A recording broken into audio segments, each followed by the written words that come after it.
Bom dia, boa tarde, boa noite, Feliz Natal! Feliz Natal. Então é Natal. E o que você fez? E o que o senhor fez, né? Gente, estamos aqui com uma presença maravilhosa do Padre Lázaro do Brasil. Ele veio especialmente do Brasil para gravar. Mentira, eu não posso mentir. Tô com o padre aqui do lado. Não, mas isso é verdade. Ah, é? Eu vim do Brasil para um fórum lá em Roma e do Fórum de Roma eu viajei das 11h10 da manhã no metrô. Não é nenhum lamento, nem queixa. É um prazer. Viajei das 11h10 da manhã até as 21 horas para vir para cá gravar esse podcast. Então é verdade. A Karina Bonner e a Veronique Shore são testemunhas disso, tá? Que bom. Olha que o meu podcast tá bombando. Mas isso tudo porque você é importante e porque esse seu trabalho sabemos que tem um lugar especial na Suíça. Obrigado. Amém. Obrigada ao senhor por estarem aqui. Padre, sempre quando eu começo meu podcast, eu sempre faço a primeira pergunta. Então, vamos começar. Quem é realmente o Padre Lázaro? Caramba, essa pergunta me deixou todo assim, emocionado. É o seguinte, eu aprendi com um ensaísta americano, e gosto muito de usar essa frase quando me perguntam sobre mim, porque eu respondo sobre o propósito. Que há 2 dias mais importantes de nossas vidas. Mark Twain. Ele diz, o primeiro dia é o dia em que você nasceu, e o segundo dia, o dia em que você descobriu o porquê. Uau! Então, eu sou nascido da minha mãe, Maria Valdeci, e do seu Lió, lá em Feira de Santana eles estão. Falei com eles hoje, da casa da nossa Karina lá de Verdon. E aqui estamos em Bienne, né? Viemos. E a Karina é a minha promoter, né? E falei com os meus pais, e com muita alegria, porque eu sou uma pessoa que nasci dos meus pais e desde que fui menino lá em Feira de Santana, que eu sou relacionado ao trabalho. Então eu capenava a casa da vizinha e permutava aquele trabalho de limpeza do quintal por reforço escolar, que ela era professora de reforço escolar. Minha primeira atividade foi vendendo de porta em porta confecções de cama, mesa e banho com a família do Piauí, vendi picolé. E com essa história inicial toda, eu começo sempre a agradecer a Deus, porque hoje eu sou uma pessoa, quem é Marco Lázaro, uma pessoa realizada. Por que realizada? Porque descobriu, relacionado com a sua infância, o seu apetite, a sua gana, o seu gosto pelo trabalho e o trabalho coletivo, o trabalho social. Porque as pessoas, quando nascem, elas só se realizam verdadeiramente quando sua vida está relacionada a outros. Uau, isso é verdadeiramente verdade. Mas ser padre, quando o senhor descobriu assim, não, eu quero ser padre? Olha só, volto à barriga da minha mãe. Na casa, e aí eu vou falar de diálogo religioso, né? E é um tema muito caro hoje em dia, nesses tempos em que as pessoas ainda, infelizmente, brigam por religião. Na casa da minha avó, eu nasci no meio dos ogãs. Isto é, os ogãs é uma expressão que quer dizer homens que tocam. Então havia o caruru. E no salão da casa da minha avó havia aquela festa toda de Cosme e Damião. São Cosme mandou fazer 2 camisas azuis no dia da festa dele. São Cosme que é caruru. Músicas típicas do sincretismo religioso baiano. Então, o que eu quero te dizer sobre a vida de padre é que eu sempre tive uma formação religiosa, espiritual, mas não católica. Ou melhor, católica misturada, como se diz, do sincretismo com a espiritualidade do candomblé. E sobre isso eu te conto um episódio.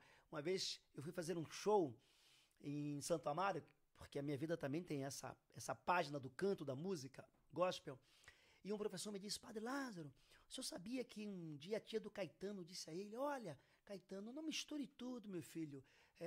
Ogum com Santo Antônio, Oxalá com o Senhor do Bonfim, Nossa Senhora com Iemanjá.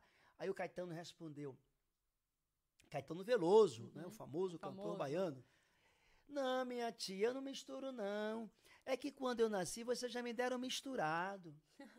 Então, para dizer que na Bahia o sincretismo é muito presente na vida das crianças, dos jovens, das famílias. E eu nasci no sincretismo e depois migrei, fiz a minha orientação religiosa para a Igreja Católica, mas naturalmente, foi um chamado muito espontâneo. Fui estudar numa escola perto da Igreja dos Padres Capuchinhos, lá conheci um seminarista, fui visitar o convento e não sair mais, isso com 13 anos de idade e meio. Você não foi discriminado pela família? Ao contrário, a minha família é normal. Eu era da rua com os garotos. É por isso, você é padre, você não vai casar, não vai ter filhos, não... Ainda mais não chegavam a falar nessa abordagem porque eu era adolescente. Mas houve a famosa zoeira dos amigos de rua, com quem eu convivia, claro que houve. E, claro, mas muito pouco. E depois daí, isso se tornou uma admiração. Né? Porque minha vida, a igreja tem esse poder, esse valor. Ela ajuda a disciplinar a vida da pessoa. A minha vida passou a ser uma vida muito certinha, de escola, trabalho, cumprimento das obrigações da igreja. Eu dava nó em pingo de éter. Depois eu passei a acender vela. Então, vamos embora, padre. Nós temos algumas perguntas aqui. Vou responder vamos tudo. Começar. Por que, padre? Eu já te perguntei por que, padre? Já, eu te respondi isso. Eu já te respondi porque o chamado, quem me chamou. E eu te respondi, em outras palavras, quem me chamou foi Deus mesmo, porque com essa idade ninguém decide abraçar a vocação alguma. E eu tive a graça de Deus de perseverar, né? Dos 13 anos de idade até hoje. Já se arrependeu alguma vez? Fala assim, caraca, não quero mais ser padre. Nunca me arrependi. Faria tudo de novo. Até porque eu posso te dizer por que é que eu não me arrependi. Porque eu fui combinando o meu jeito de ser. Aos poucos a igreja, tive a felicidade de nascer na igreja num período em que a igreja estava se abrindo. Então eu fui combinando o meu jeito de ser, a minha índole com as novas aspirações da igreja. E de tal sorte que eu sempre fui muito ligado à comunicação e explorei isso estudando comunicação e também combinando com o meu jeito de ser ligado à atividade social. Então a igreja ficou um lugar em que eu pude me espalhar, não é? Com muita naturalidade, como até hoje acontece. Padre se diverte? Muito. Assim, se diverte. Quero saber se padre sai. Olha, eu vou te contar uma coisa. Está na moda agora com a Copa do Mundo no Brasil, uma tal de dança do pombo. Sabe como é que é? O pombo lá. Eu acho que é assim, né? Eu não sei dançar a dança do pombo, não é? Mas padre se diverte. Aliás, teve um jogador que fez uma afirmação que achei interessante, que ele não acreditaria num Deus que não gostasse de dança. E a fé, ela também pode ser dita dessa forma. A pessoa crente, a pessoa que crê em Deus, ela é naturalmente uma pessoa feliz, tem que ser uma pessoa divertida.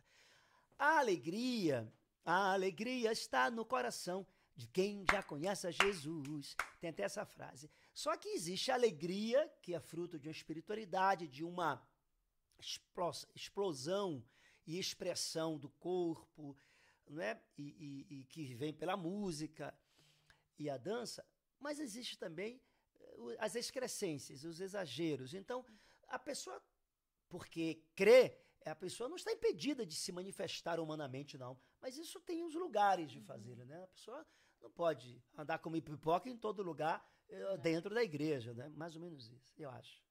Bravo, padre. E o que é realmente um purgatório? Eu tô falando sério? Purgatório? Purgatório. Está. Quer dizer, você saiu de um ponto interessante, da graça, da alegria, para o pecado e a desgraça, quer dizer. Essa água é sua, hein, padre? Eu vou tomar. Por exemplo, eu vou te explicar isso. Aqui que estamos com a água na mão agora, tá bom. A água simboliza a pureza. Meio sujinho, mas tudo bem. Não, está bonito. Um copo com a cara da Suíça, chiquerésimo. A água, aqui agora eu tomei um gole, a água simboliza a pureza, a purificação. Veja, você perguntou sobre o purgatório. O purgatório é o lugar do meio. Qual é o primeiro lugar? O primeiro lugar é a terra, onde tem a imundícia. Deus criou tudo, até a terra. A terra é pura. Mas o homem, com seus pecados, gerou a imundícia no mundo. O mundo ficou imundo por causa da imundícia do mundo, que são os nossos exageros, os vícios, né? A violência, etc. Aí, quando a pessoa é batizada, a pessoa recebe a água em nome do... Vamos olhar, um pouquinho só. Em nome do Pai, do Filho e do Espírito Santo. Pronto. A pessoa batizada, a pessoa ali, ela é na igreja ungida para uma vida purificada, de purificação. Aí, essa criança vai crescendo, crescendo. E aí vem os pecados. A pessoa tem na igreja o lugar do sacramento da confissão para se confessar. Pois bem, então, se a pessoa é batizada, recebe a graça. Se a pessoa não está no batismo, ou não vive o batismo, ela se afasta da graça. Uma vida cheia do Espírito Santo é uma vida agraciada. Uma vida afastada do Espírito Santo é uma vida na desgraça. Uma pessoa que morre assim, na desgraça de uma vida cheia de malfeitos, essa pessoa para onde vai? Aí reconhecemos que essa pessoa pode ir para o inferno, pode. Porque se até na fração de segundo, ela se arrepender, ensina o magistério da igreja que ela pode ser salva. Quem é que pode dizer quem pode ir para o inferno ou não? Você pode? Eu não, só Deus. Só Deus. Então, ela não vai para o inferno. Pode ser que vá, pode ser que não. Aí aparece o purgatório, que é o lugar da purificação. Então quer dizer que eu posso fazer merda a minha vida inteira. Quando chegar antes de morrer, que eu sei que eu vou morrer, eu falo assim, Deus, estou arrependida. Aí eu não vou? Olha só, você decide pela sua vida, você tem o poder, você não é marionete, tá? De Deus. Nós temos a opção de viver como ser livres. E está na Bíblia, fantástica, está lá em Gênesis. Escolher a árvore da vida ou a árvore da morte. Tá?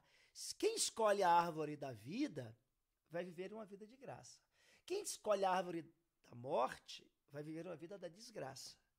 Então, não se pode dar a Deus a responsabilidade de salvar quem não fez o caminho da salvação. Tá? Então, na igreja, teologicamente, tem os novíssimos, que tem este título de céu, purgatório e inferno. Eu acho bom nós sabermos o seguinte, o que é importante? Uma pessoa que estava aqui há pouco disse-nos isso, sua mãe, né, que o céu pode ser realizado já aqui na terra e o inferno também pode se concretizar aqui. Então, aqui é o lugar de nós trabalharmos pelo nosso bem-estar, pela prática do amor, do bem, e já vivemos essa experiência de céu. Okay. Então, quando uma pessoa está com um problema, tipo assim, eu não entendo muito da igreja católica, o senhor vai me ensinar hoje. Aí vai para aquele lugarzinho para se confessar. Qual o nome? Confessionário. Confessionário. Isso. Então, tipo assim, se ela fez um problema, ela tá arrependida, ela não consegue falar com o psicólogo, ela pega e fala com o padre. E ali é o momento que ela pode se arrepender? Olha, você disse duas coisas aí. Uma pessoa que não está bem e que vai ao padre. Ali é um remédio espiritual que ela vai receber. Uma pessoa que não está bem e que vai à doutora Karina Bonner, psicóloga. Ali é um remédio humano, psicológico que ela vai receber. Então, a confissão não é um consultório médico em primeiro momento. Quer dizer, considerando que o padre é o médico das almas, também o é. Mas a confissão é lugar de a pessoa ir fazer a declaração, desde que arrependida, da confissão de seus pecados e receber a bênção do sacerdote. Mas também a confissão não é apenas o lugar de contar pecados, é também lugar de a pessoa ir receber a graça. Pode ser que a pessoa não esteja se sentindo conflitada por nenhum pecado e busque também a bênção do sacerdote na confissão. Quer dizer, não existe uma ação mágica do padre sobre a pessoa que está ali conflitada por algum problema. Existe a presença do sacerdote como um pastor que orienta a sua ovelha, como um pai que aconselha o seu filho, que orienta, que dá a direção do melhor caminho. Então, o senhor pode orientar essa pessoa? Falar assim, meu filho, faça isso, faça isso, faça Plenamente. isso. Não é só escutar. Perfeitamente não. A escuta ativa é um momento do encontro do padre com o fiel, mas, sobretudo, o padre, ele deve exercer o lugar de pastor. Lembrando do pastor das montanhas, que põe as ovelhas nos ombros, do pastor do campo, aquele que conduz as ovelhas, que tem uma formação humana e espiritual capaz de ou tirar a pessoa de um caminho que lhe seja perigoso, ou de apontar um caminho que lhe seja mais virtuoso. Mas aí, vocês estudaram alguma coisa para ter perguntas, ter resposta? Não, já sei. Não existe na vida do padre nenhuma cartilha acadêmica sobre como resolver o problema do fiel, esse ou aquele. Não é um receituário, é a vida, o chão da fábrica. Se diz no Brasil, não sei, aqui na Suíça, quer dizer, aquela experiência concreta, você lá no dia a dia, ouvindo as famílias, os casais, os amigos, é ali nesse fronte que você vai criando uma musculatura para poder dar direção às pessoas. Vou te dar um exemplo. Eu diariamente no Rio presido a missa na igreja do centro do Rio de Janeiro ao meio-dia. Depois, diariamente, eu atendo confissões. Eu estou aqui esses dias, tem um colega lá que eu escalei carinhosamente, ele aceitou. Carinhosamente eu convidei e ele me substitui. Qual é a missão? A missa e depois da missa a confissão às pessoas. E só saímos quando a última pessoa termina a sua confissão. Porque hoje é um trabalho muito rico, humanamente falando, ouvir as pessoas. Ouvir as pessoas. Nós vamos deixar aqui uma missão para vocês, que são minhas parceiras, sobre o Observatório das Mulheres, que é um trabalho de escuta ativa das mulheres do mundo inteiro. Então, muita gente, pensando na realidade, por exemplo, da Suíça, quanta gente que não gostaria de apenas um ouvido, e os nossos ouvidos não podem estar apenas inclinados para o capital. Quer dizer, as coisas não podem estar na frente das pessoas. Lembremos de Charles Chaplin, homens, não sois máquina. É verdade, é verdade. Por aí. Mas ficando ainda nesse assunto, vamos supor que chega uma pessoa e conta uma barbaridade pro padre. Tipo, tá uma bom. Barbaridade, tipo, matei alguém. E aí? Mais do que barbaridade, isso é um crime. É um crime. É um crime. Barbaridade seria eu como vascaíno, não é? Torcer pro Flamengo. Não. Querer o mal do Flamengo. É querer o mal, é verdade. Mas crime é crime. Quer dizer, um atentado contra a vida. Né? Ou contra os direitos fundamentais das pessoas. Não, o padre guarda, que é um voto do sacerdócio, que é o segredo da confissão. Isso não pode ser violado. De novo, vou dizer a você uma palavrinha que ajuda a iluminar a resposta. Vou usar de novo o auxílio luxuoso do pastor, da imagem do pastor. Um padre, e é isso que eu pratico no meu ministério, na igreja, ele primeiro deve ser uma mãe.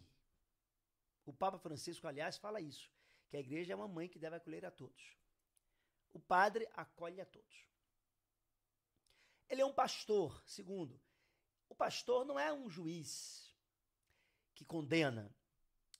O pastor é um pai que dá os ouvidos e, como o pai do filho pródigo, põe anéis nos dedos e sandálias nos pés.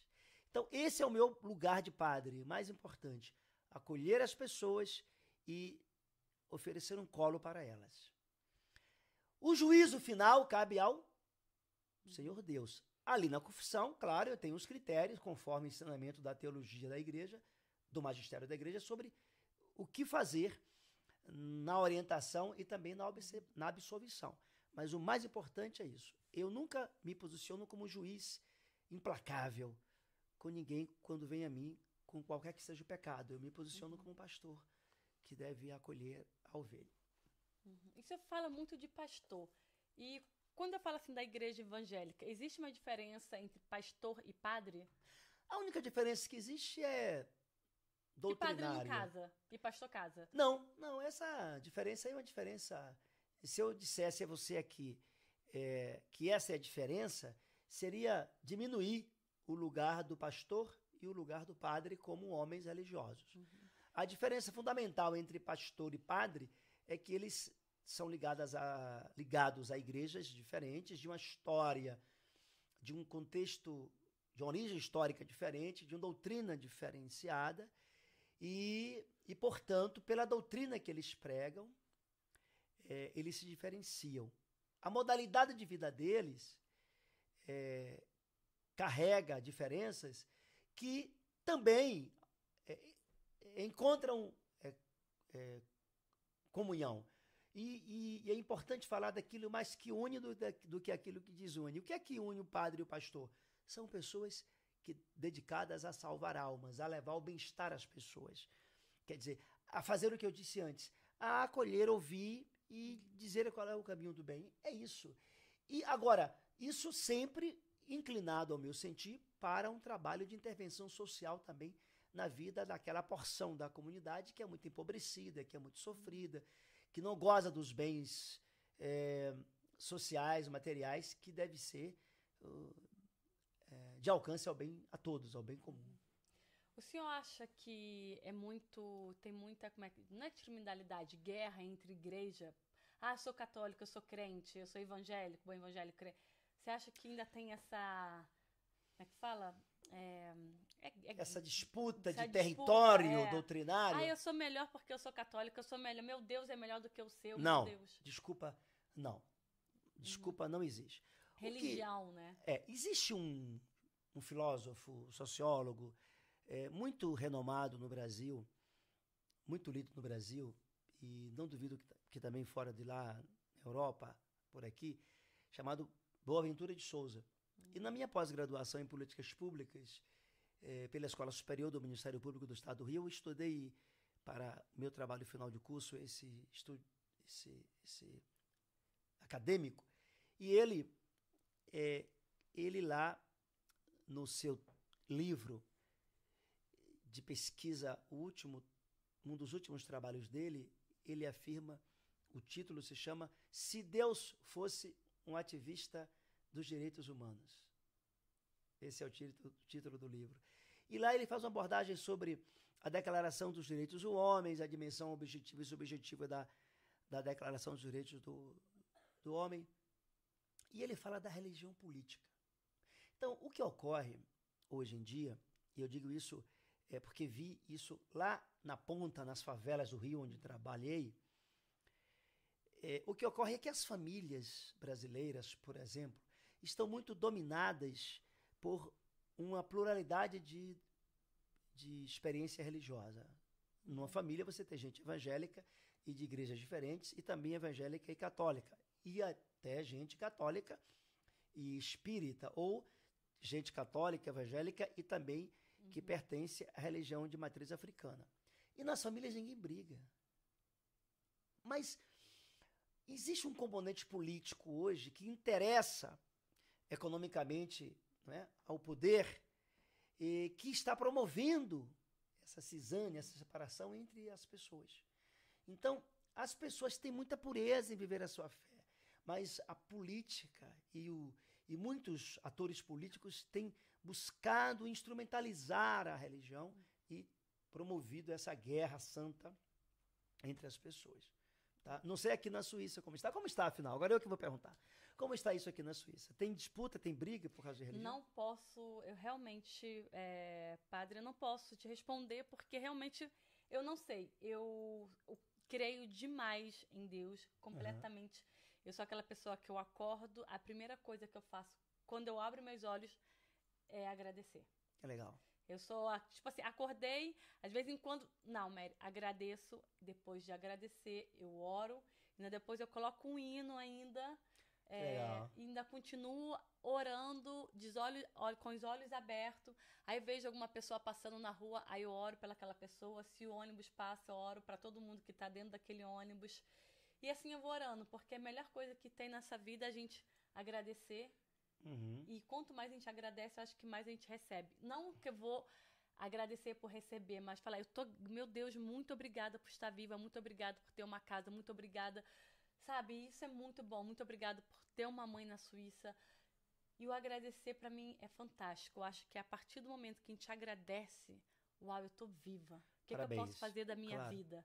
Eu diria que o agradecimento hoje em dia, Mary, sobre o que você está dizendo, ele foi potencializado e deve ser ainda mais maximizado por nós pós-pandemia. Porque, olha, depois de termos sobrevivido à pandemia, é para olhar no retrovisor e agradecer só por estar acordando ou dormindo, né? Não é verdade? Graças a Deus. O senhor já teve alguma, como é que fala? Com certeza já teve um depoimento lindo, mas do senhor mesmo. Já aconteceu, tipo assim, uau, ou uma presença de Deus, fala, meu Deus, Deus está comigo neste momento mesmo. Olha, há uma afirmação que eu posso dizer a você, que eu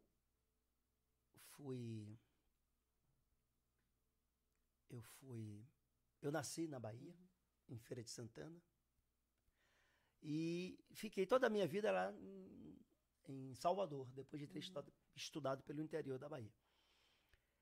E eu tinha uma paixão muito grande pela música, e fiz música, fui padre cantor da Bahia, na época dos padres que cantavam no Brasil e tal. E aí começou a minha primeira inserção na atividade com o grande público pela música. Acontece que, respondendo a sua pergunta, há um episódio que eu reputo que esse é o episódio em que Deus falou comigo. E guarda relação com minha presença aqui hoje. Quando eu tinha que decidir se ir embora da Bahia para o Rio ou não, porque eu tinha ido apresentar o meu trabalho com a banda no Rio, e ali eu tinha que tomar uma decisão fundamental. Ir embora da Bahia para o Rio ou não ir. E aí significava eu sair, deixar minhas raízes, deixar uma certa segurança por estar no meu lugar, não é, de origem. E aí eu fui à Igreja do Bonfim. É o episódio que eu recordo, em que fui visitado eu chamo sopro de Deus. Porque eu fui à Igreja do Bonfim, eu tinha escutado um padre, o Monsenhor Sadoc, um grande homem religioso da Bahia, o maior orador sacro da Bahia naquela época, e até ele tinha recomendado que eu não fosse para o Rio. Me aconselhou. E sabe quando uma vozinha interior diz, ainda não. Aí eu fui ao Bonfim, a Igreja do Senhor do Bonfim, eu fui lá para saber da resposta de Deus. E eu recordo como hoje eu fui lá e ajoelhei-me logo depois das escadarias, e aí eu senti um vento assim, roçando o meu corpo e dizendo, vai. Aquela foi a minha profunda experiência. Dali eu saí decidido a ir embora para o Rio, e foi muito feliz a escolha que eu fiz. Não fosse aquela escolha, certamente eu não teria conhecido vocês aqui da Suíça. Com certeza, é verdade, né? Muito bom.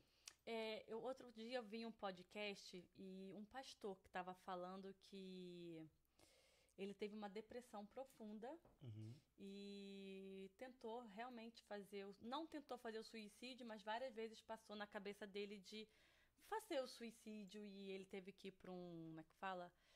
Não foi internado, mas foi para um hospital, para ele se curar, essas coisas todas. E ele falava, né, por ele ser pastor, como ele poderia estar em depressão? E o Deus dele? O que o senhor tem a falar sobre isso, assim? Olha, a vida religiosa, ela imputa, de fato, na pessoa condições de possibilidade de a pessoa ficar melhor espiritualmente e, por consequência, melhor fisicamente. Todavia, a pessoa religiosa é uma pessoa humana, de carne e osso.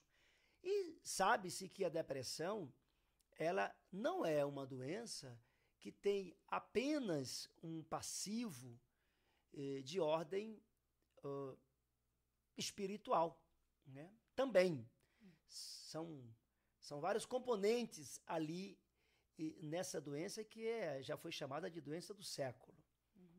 Então, o pastor, a figura do pastor, da pessoa do pastor, a pessoa do padre, também podem ser visitadas por doenças como a depressão, porque são pessoas humanas, né? Porque humanos podem também viver experiências que os outros humanos vivem, tanto de doença como também de graça, né? Graças a Deus, ainda bem. Um pastor, eu pergunto a Mary aqui, Mary, um pastor, se for ali a uma casa lotérica, por exemplo, ou um padre, e jogar, ele pode ganhar na loteria? Pode. Ainda pode. tomara que ganhe, né? Que bom, as obras seriam muito melhoradas, né? As obras que fazem. Bom, enfim. Mas onde nasceu a Igreja Católica? Essa foi uma das perguntas. A Igreja Católica, essa é uma pergunta que vale milhões de almas. É o seguinte, nasceu, teologicamente, se pergunta, a Igreja Católica nasceu aos pés da Santa Cruz, não é? Foi ali que nasceu a Igreja, ou quando Jesus começou a sua pregação, a sua missão? Então, existe, né, teologicamente, esse debate, mas dizermos que a Igreja nasceu aos pés da Santa Cruz é uma resposta muito essencial, porque a Igreja ela tem uma dimensão humana e espiritual. E é na cruz que a sua vida mística encontra identificação. Porque não fosse a ressurreição do Senhor, a nossa fé seria vazia. Por aí. Ai, desculpa. Não, fica à vontade. Quando se fala assim, né, a ressurreição do Senhor, Páscoa, quando fala que Jesus morreu e depois ressuscitou, Sim. A Igreja Católica acredita realmente nisso tudo? Tudo, na piamente. A Igreja Católica acredita em tudo que ela prega. Natal também? Natal, estamos às vésperas do Natal, hein? Estamos no Natal, dia 25, é gravado, gente, dia 25 de dezembro. Feliz Natal! Feliz Natal. Olha só, Natal. Então Nascimento é Natal de Jesus. que você fez. Nascimento de Jesus. O Natal, ele tem um tempo de preparação que são 4 semanas. Estamos na segunda semana de preparação para o Natal. Não é? Aliás, que dia é hoje? Dia? 8, exato. E obrigado, Linda, pela resposta. A Linda é a nossa assessora aqui, midiática, assistente, fantástica. Que idade tem a Linda? 10. 10 aninhos, um menino Jesus. E com esses olhos azuis, né? Azuis castanhos. Luz uma claro. Uma fofura. Então, obrigado, Lindinha.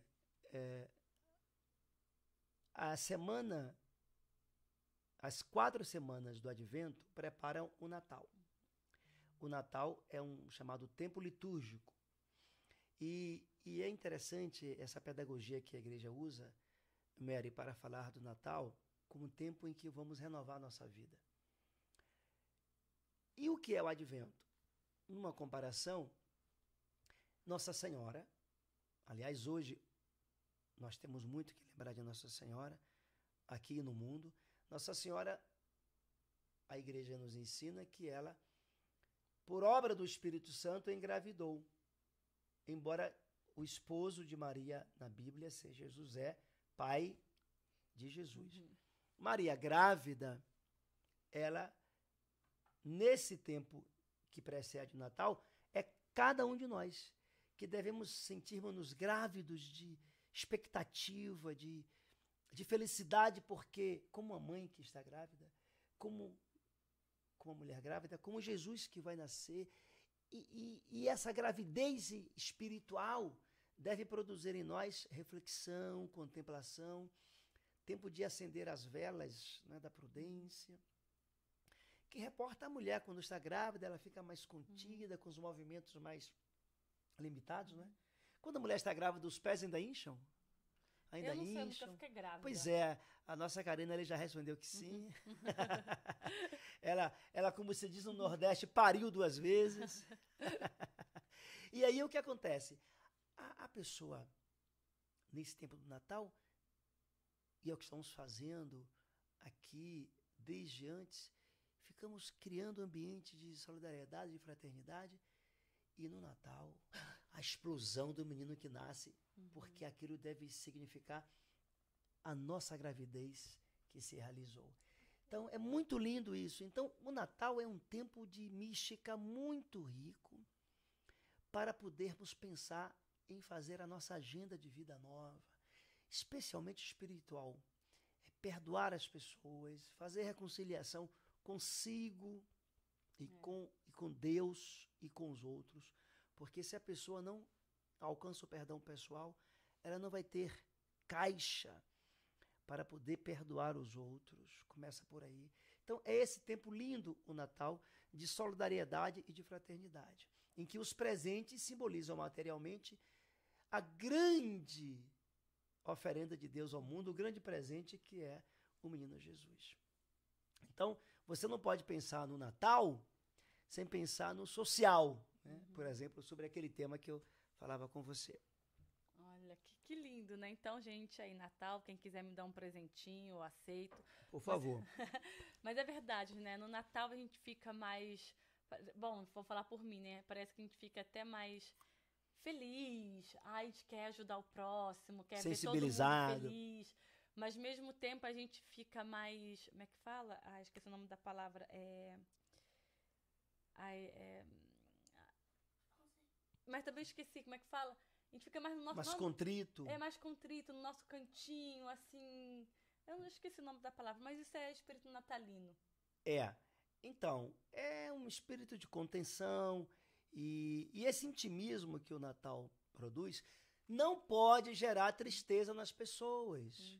O Natal não é para produzir tristeza, ou se você não tem o seu pai ou a sua mãe no momento, ou seu irmão, o Natal é para dizer o seguinte, que Jesus nasceu e é para renovar a sua alegria de viver. Por quê? Porque Jesus está presente e essa presença é eterna desde a sua Páscoa. Então, Natal é para dar mais motivos para você viver e não para tirar a sua alegria de existir. Isso é fato. Isso é fato. Também é uma festa de alegria, veja, muito mais sóbria do que o Carnaval. Não é? Estar com a família. Com a família. Comer junto. Comer juntos. E aí, estar com a família remete à presença da família sagrada, Jesus, Maria e José. E estar com a família significa estar com as suas raízes, estar com as suas forças vitais mais verdadeiras, mais fundamentais, porque os amigos não são a família das pessoas, não é? Os amigos podem reproduzir também um ambiente familiar, também, mas se você tem a sua família, valorize a sua família, viva a sua família, celebre a sua família, socorra a sua família, curta a sua família. E vou dizer mais, olha, chore suas pitangas em casa, é muito mais saudável. Chorar as pitangas em casa. Você acha que oração... Qual a diferença entre orar e rezar? Mesma coisa, a mudança é só semântica. Oração quer dizer uma pessoa que está em uma ação orante com o sagrado.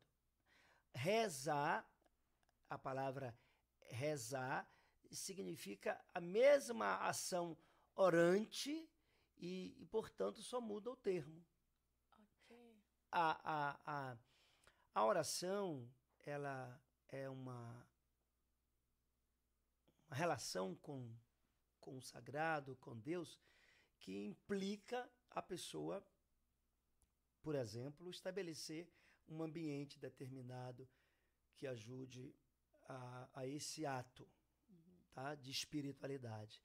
Mas também a pessoa pode orar no seu quarto, pode orar no ônibus, no metrô, o que você faz, o que você me disse.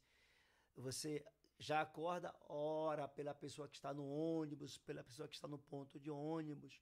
A oração, você pode orar em qualquer lugar, você pode fazê-la. Então, é um movimento que sai de dentro da pessoa para o alto, destinado a alcançar as suas coisas, ou a outros. Para mim, a diferença entre rezar e orar, eu achava que era, estou orando, então estou falando, meu Deus do céu, obrigada, me dá isso, isso, isso, e reza era, Pai nosso que está aí no céu, santificado seja o nosso... Não, desculpa, não é a oração do Pai Nosso é uma reza, ou a reza do Pai Nosso é uma oração. Tá, pra mim, tá vendo? Eu já tô, é a mesma tô coisa. começando a saber coisa. Na verdade, o que ocorre aqui na Igreja Católica é mais usual falar rezar. Uhum. Ao menos no Brasil. Não é? E na Igreja Evangélica é mais usual a palavra oração, orar. Ok. Então é muito comum isso. Essa diferença é muito comum. E agora eu vou vir aqui com uma pergunta um pouco polêmica que tem aqui. As perguntas polêmicas. Por que na Igreja Católica, não sei onde está, mas está por aqui, falam para... Como é que fala? Fala muito sobre o nome da Santa Maria, mas se na Bíblia só está escrito que o único caminho é o caminho do Pai. Por que a gente sempre reza, então, pela imagem da Santa Maria? Não tem polêmica nisso. Só na minha cabeça?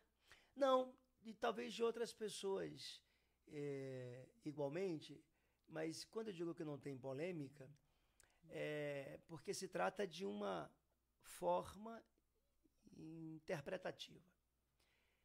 Quando a Igreja diz que só há um caminho, não é isso que você disse? Desculpa. Que só há um caminho, a Igreja, quando a Bíblia diz isso, a Igreja confirma, tá? E o que é que a Igreja diz confirmando isso? Que só e somente só um é o Senhor de nossas vidas, o Senhor de nossa história, que é a quem unicamente devemos dobrar o joelho, que é o Senhor Jesus. E só a Ele devemos adorar. Só ao Senhor Deus devemos adorar.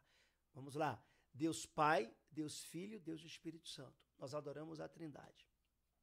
Pai, Filho e Espírito Santo. Pois bem. Todavia, na Igreja Católica, nós encontramos lá no livro do Êxodo, um tempo em que tem lá toda a narrativa da fuga do povo de Deus, do povo de Israel, do faraó. Naquele tempo, o Antigo Testamento narra que o faraó impunha a adoração ao povo, aos deuses, que eram representados por imagens. Essa história dos deuses que eram representados por imagens não guarda qualquer relação com as imagens dos santos da Igreja dos tempos de hoje. Por quê? Porque a imagem dos santos, elas apenas e somente são uma forma de lembrança de uma pessoa que viveu tão radicalmente o Evangelho ao ponto de ser consagrada santa, de ter se aproximado da estatura de Cristo e de ter encontrado esse título de santo ou santa pela perfeição da vida. Então, o que faz uma pessoa ser chamada de santa é a perfeição da sua vida. Existe pessoa perfeita? Os santos.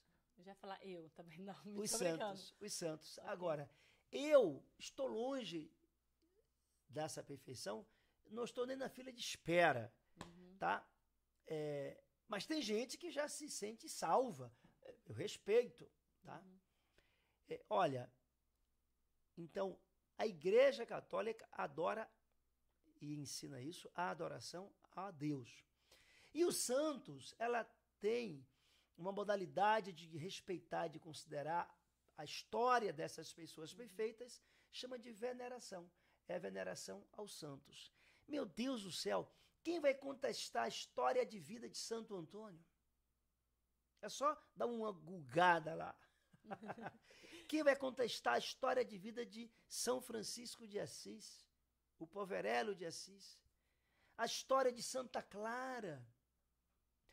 Quem vai negar a história de São Benedito? A história de São Sebastião do Rio de Janeiro?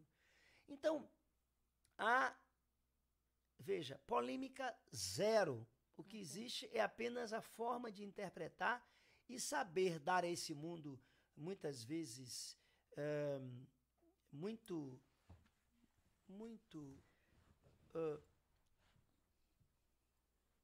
laicizado, não é?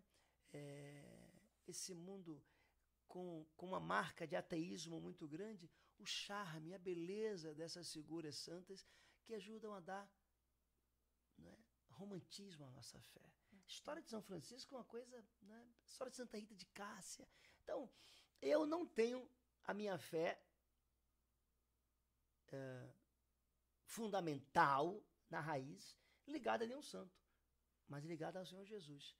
Mas eu amo quando toda terça-feira entra a imagem de Santo Antônio e eu canto: se milagres desejais, recorrei a Santo Antônio, vereis fugir o demônio e as tentações infernais. Recupera-se o perdido, rompe-se a dura prisão, e no auge do furacão cede o mar embravecido. Aí a igreja para, tudo, Santo Antônio entra, tal, as pessoas ficam numa emoção, e aí eu continuo: viva Santo Antônio! Glória seja sempre dada à Santíssima Trindade, Pai, Filho e Espírito Santo. Faça por toda a eternidade. Recupera-se o perdido, rompe-se a dura prisão, e no auge do furacão cede o mar embravecido. Como você não se emocionar com um hino desse que pede a Deus que afaste os inimigos, as tentações? Meu amor, nós temos inimigos que chegam de graça na nossa vida, entendeu? Tem gente que vem em nome do capeta para nos atazanar. E aí, nada de arrancar os cabelos dessas pessoas. Mas é só pedir uma ajuda ao Santo Antônio. Qual é aquele santo para arrumar casamento? Opa, é o mesmo, minha filha. É o mesmo. Eu vou te oferecer a ele nas terças-feiras dessas lá no Rio. Olha, eu estou amando este papo e eu quero saber se vamos falar do nosso projeto social. Vamos? Vamos falar do nosso projeto social. Vamos. A gente já então, fala tudo. Olha só, primeiro eu quero dizer que é Copa do Mundo, não é? É Copa do Mundo. Não é Natal, padre, é Natal. Não, é Natal, é verdade. Mas eu quero dizer que a Copa do Mundo, ela ainda repercute. Já que o Brasil ganhou, tomara que tenha ganhado quando passar. Não, eu quero dizer que a Copa do Mundo repercute, porque passa a Copa, fica todo mundo falando dos jogos e tal. Olha só. Mas eu estou falando da repercussão da Copa do Mundo por causa dessa camisa aqui. Veja, autografada. É uma camisa oficial autografada por um jogador da seleção brasileira. Bom, o projeto social, eu estou aqui primeiro para agradecer a Karina, né, que trouxe para cá, e a comunidade daqui da Suíça acolheu e já fez um gesto de solidariedade bonito em 2016. E eu volto aqui de novo para dizer que o trabalho está, graças a Deus, andando e ainda precisa muito de ser socorrido o trabalho de intervenção social lá na favela do Rio, e que se chama Desata-me. Desata-me. Esse nome nós registramos porque é inspirado na Nossa Senhora Desatadora dos Nós, que é um título de Nossa Senhora. A mãe de Jesus. Nossa Senhora tem vários títulos. É a mesma mulher, mãe de Jesus, que na Igreja Católica tem vários títulos. E Nossa Senhora Desatadora dos Nós é a interpretação de Santo Irineu de que os nós são as nossas dificuldades, os pecados que falamos antes, as coisas torpes da nossa vida, e que, com a intercessão de Nossa Senhora, os anjos vêm e ajudam a desatar os nós. Aí os nós desatados se tornam fios. E esses fios, juntos, se tornam laços. E aí, o que era nó de dificuldade se torna laço de amor. Uau, que lindo. E então, essa é a nossa obra.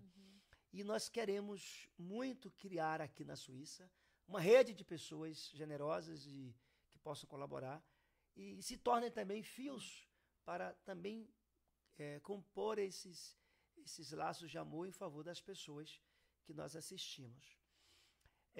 Quero lançar aqui no seu podcast uma atividade colaborativa, não é? Que é o sorteio dessa camisa do Brasil. Não é?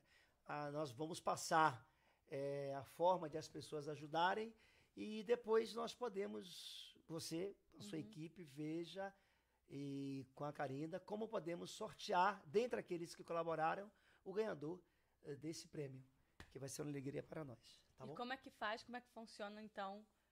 Existe uma conta, né, da pessoa jurídica da nossa organização, que nós vamos deixar para ser vinculado e as pessoas depois, então, fazerem a sua oferta. Ok. Eu acho que pode ser passado depois, né? Sim, depois nas eu redes passo. sociais. Ok, então. Mas, assim, basicamente, eu quero falar disso e foi em nome dessa obra lá que está ganhando corpo, graças a Deus, no Rio. E agora também já em Campos dos Goytacazes, um município vizinho, através do acolhimento lá do bispo, que é o Dom Roberto Francisco. E que me trouxe esse trabalho para o Fórum de Roma, que é um fórum internacional das organizações sociais, que é vinculado à ONU e é promovido pelo Vaticano.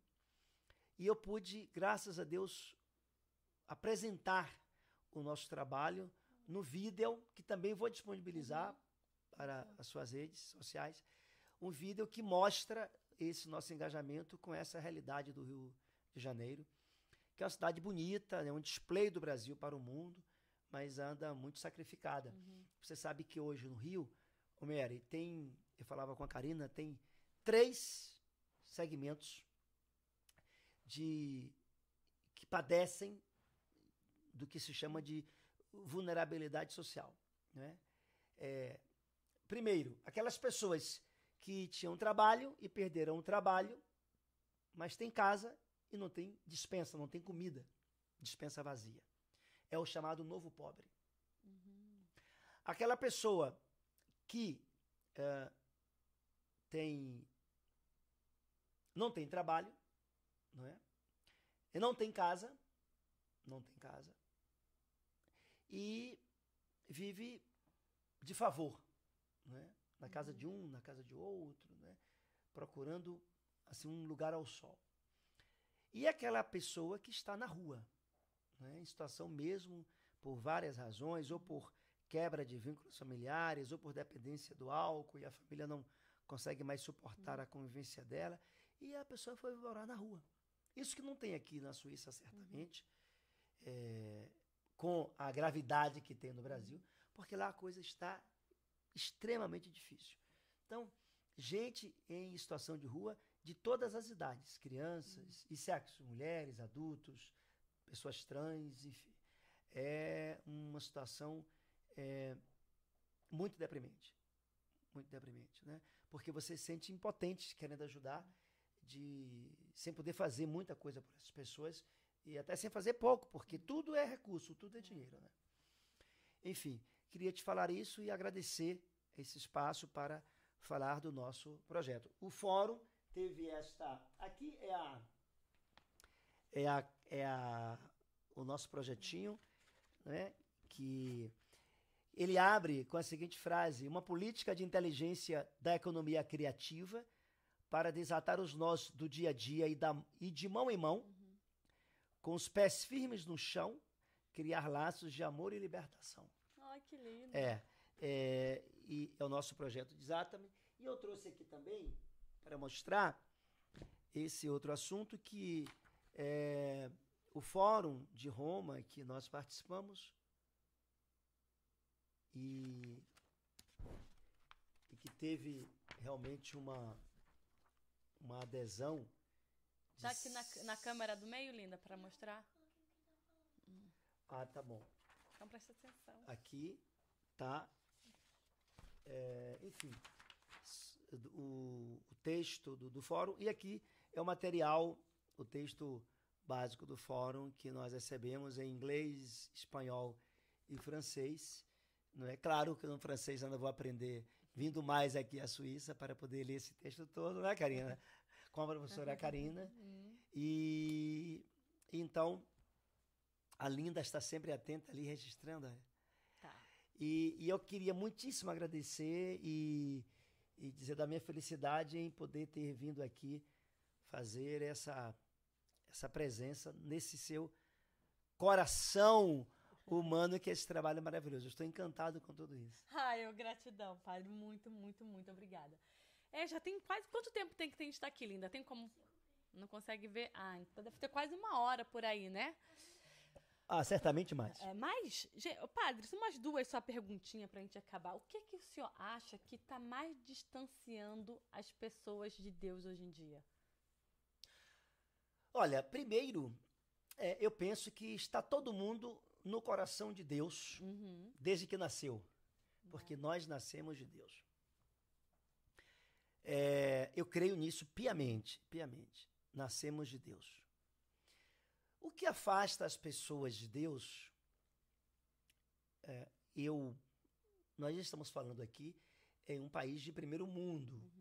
Estamos falando aqui em uma realidade de um contexto socioeconômico, político diverso da América Latina e do Brasil, que é nossa terra e onde eu moro. E vivo lá o drama da existência humana, vendo a pobreza de perto, pobreza extrema de perto.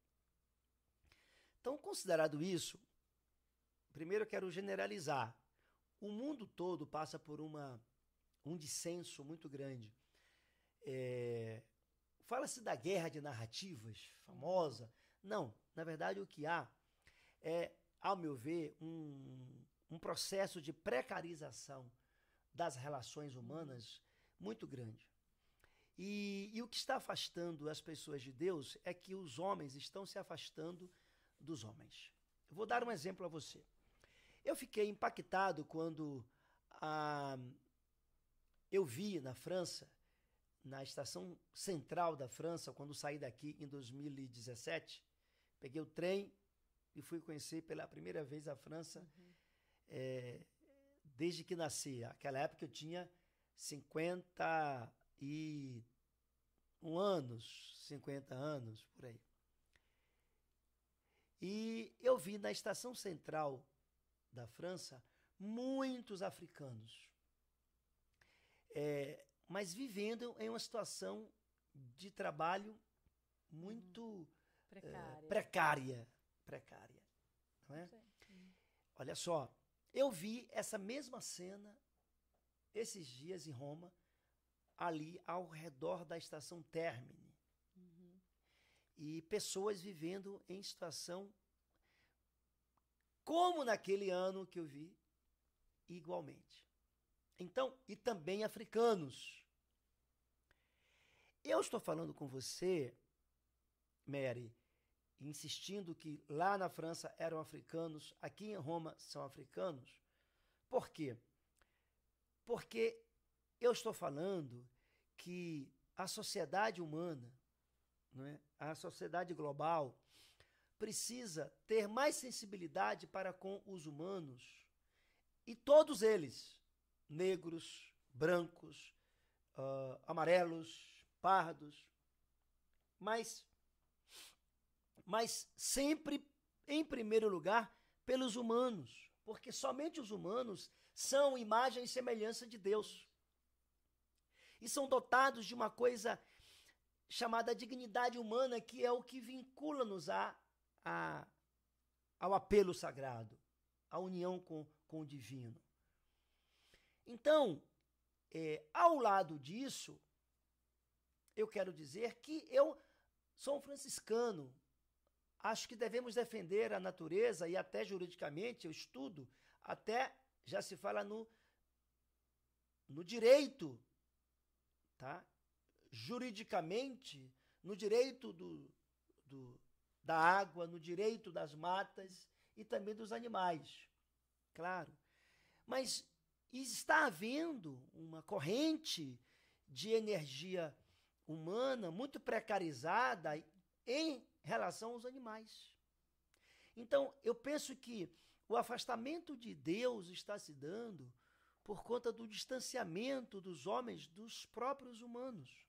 Porque você não pode adorar a Deus a quem vê se você não ama, não acolhe o irmão. Perdão, você não pode adorar a Deus a quem você não vê. Não vê isso. Não vê? Se você não acolhe, você não ama, não respeita, não inclui o irmão a quem você vê.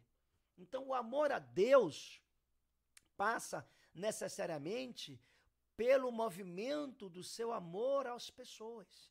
E esse amor significa respeito. Então, e a maneira de você respeitar é você incluir, é você valorizar, é você dar dignidade. E eu saí do hotel onde estava, em frente à estação Termini, para pegar o trem e vir para cá, mas eu não podia ir cumprir o horário de pegar o trem sem antes dar o café da manhã a uma pessoa que estava ali na minha frente, ainda que estivesse ébria, né? Claramente tinha bebido, sem dar o café da manhã a essa pessoa.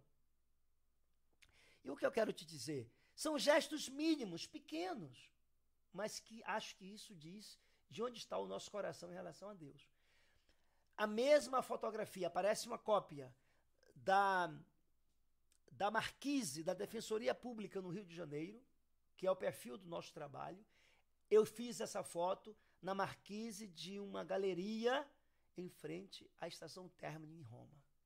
Então, as pessoas em situação de rua, a chamada street population, estão tanto em Roma, quanto no Rio, quanto em Paris.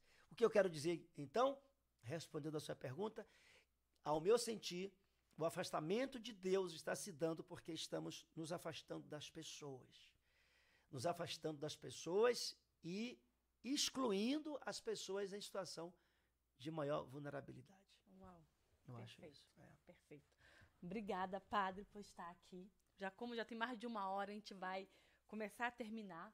Mas aqui no podcast, eu sempre faço assim, antes de terminar, a gente faz algumas rapidinha. Rapidinha é aquela coisa assim, que eu Bate bola. bate bola, Tudo bem. papum, e Ping-pong. você vai respondendo. Se tiver alguma que demore mais um pouquinho, não tem problema. Mas vambora. Amor. Eu amo. Tu amas? Eu amo. Ele ama. Nós amamos. Vós amais? Eles amam. Esse é um Eu verbo. tenho tanto pra te falar, mas com palavras não sei dizer. Como é grande o meu amor. Por você. Amar é a palavra de ordem de quando acordamos até quando dormimos. E o amor, escute, o amor é presença.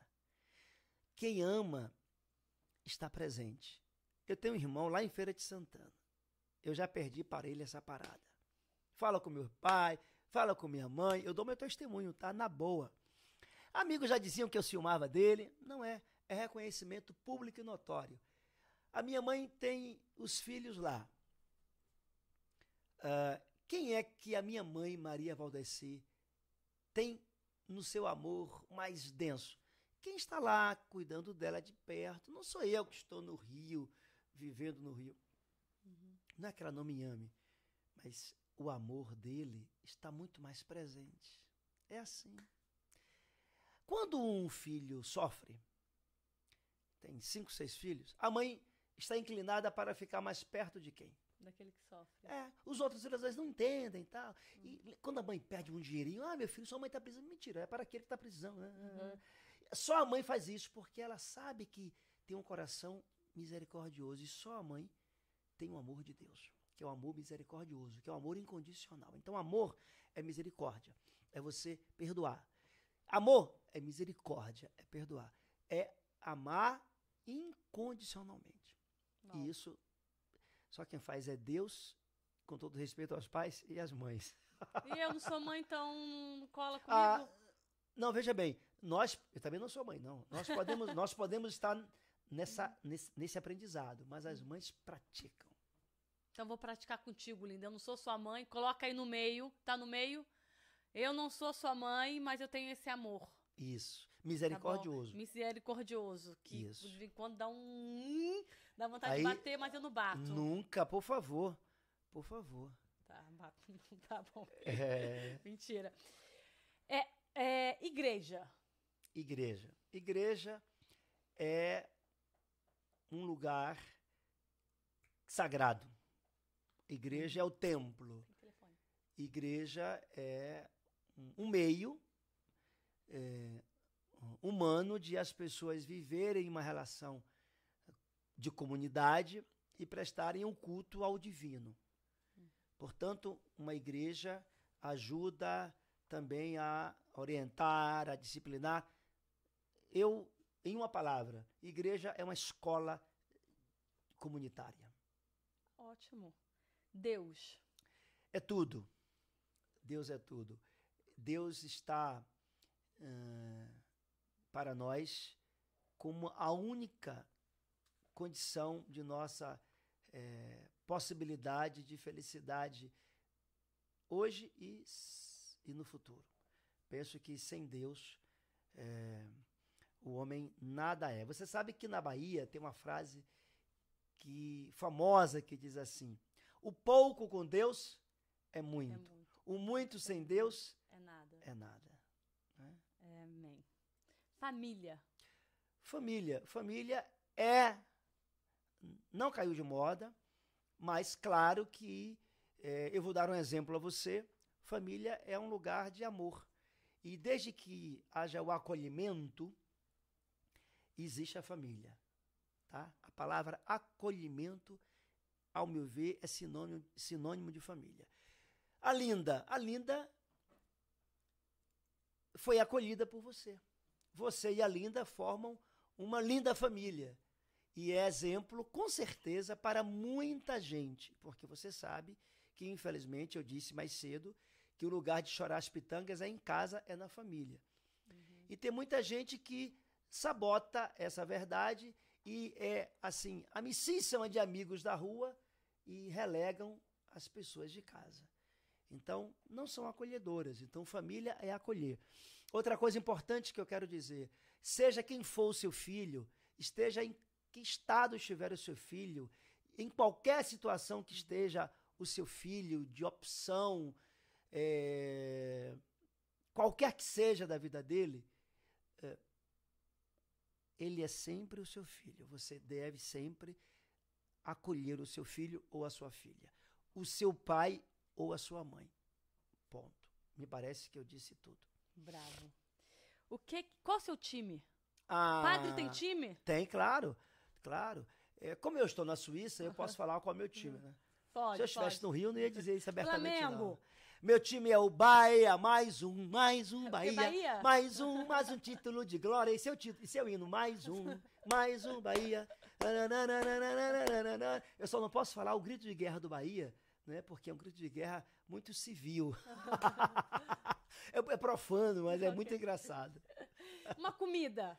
Ah, meu Deus do céu, uma comida, o acarajé. Um acarajé com a Coca-Cola. Lá no... Ainda vou te...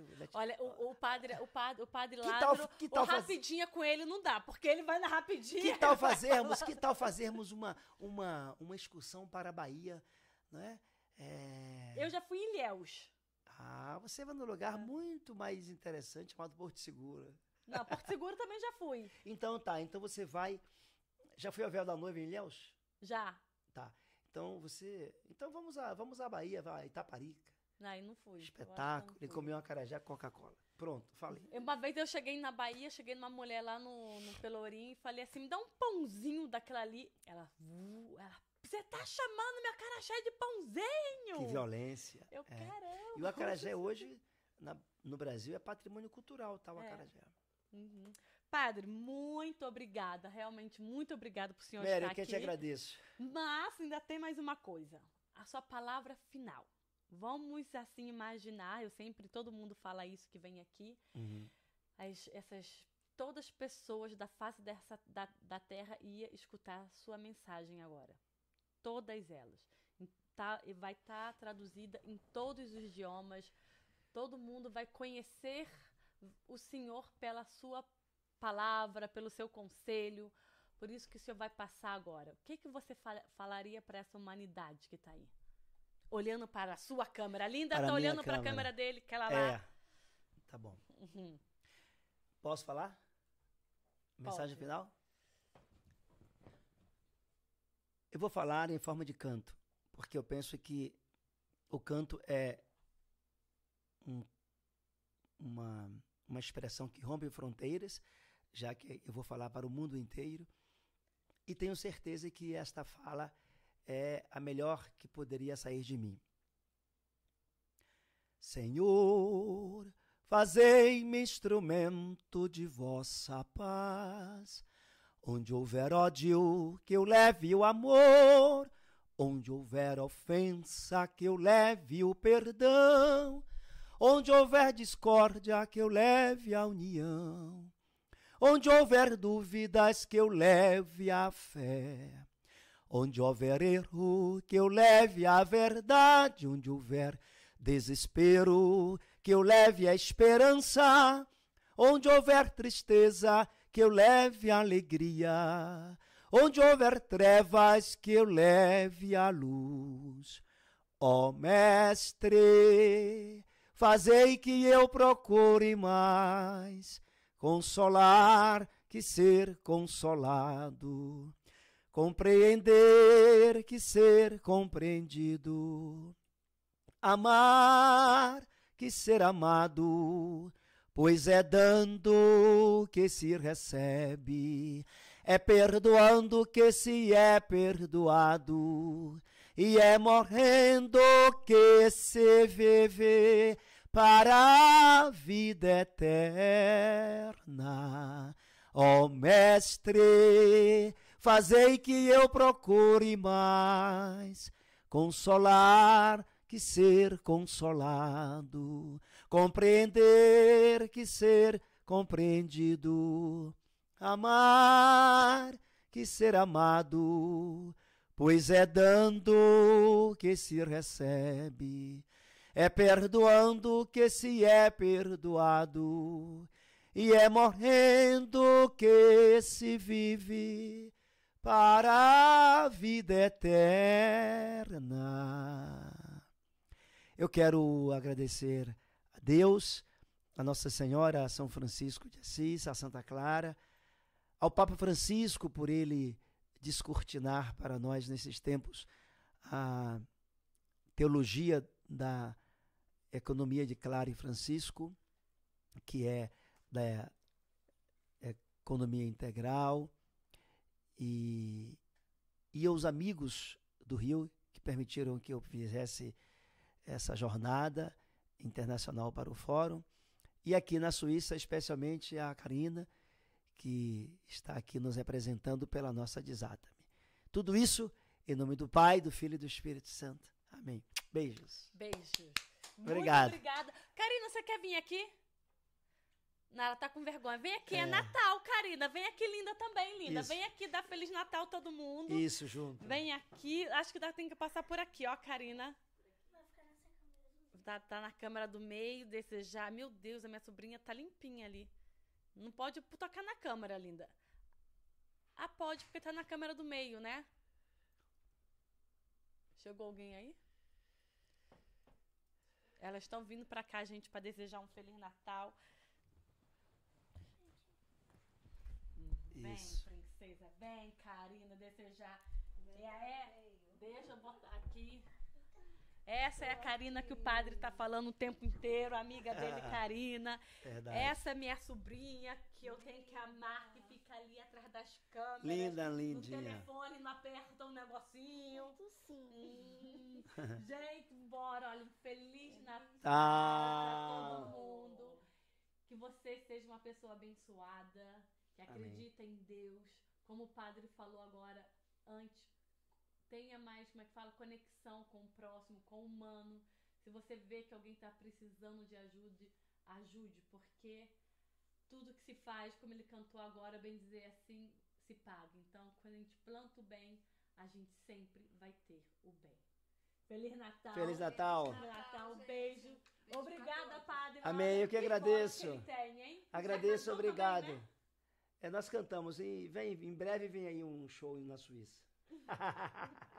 Beijo, tchau. Fica com Deus. Feliz Natal. Feliz Natal, tchau, tchau. Tchau.